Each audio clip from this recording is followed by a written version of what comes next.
Je gledalo eno drevo, ne pa celega gozda. Sej tega zakona sploh ne bilo, če se ne bi zgodil vintgar in način delovanja vintgarja.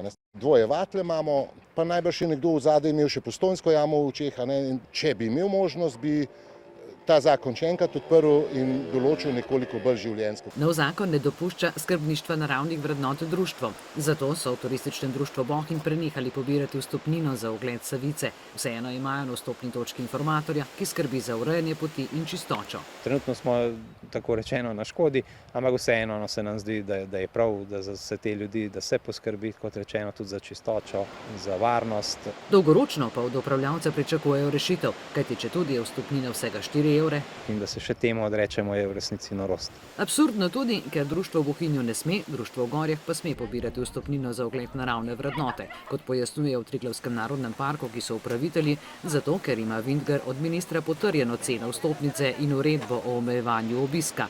Tudi za Savico je država že davno določila nosilno kapaciteto, no da bi zadostili zakonu, morajo zdaj še pripraviti dokumente, ki bi potrjevali vstopnine. Savica je v rokah domačinov, javnega zavoda Triglavski narodni park, ki je zakoniti upravljalec in na koncu seveda tudi odločitve ministra. V prehodnem obdobju bo treba na novo urediti tudi skrbniška razmerja z javnima zavodoma Dolina Soča in Turizem Bohinj, ki skrbita za Mostnico in Tolminska korita. Namesto skrbi za naravne lepote je po besedah predsednika sveta parka nedorečen nov zakon prinesel veliko zmedo.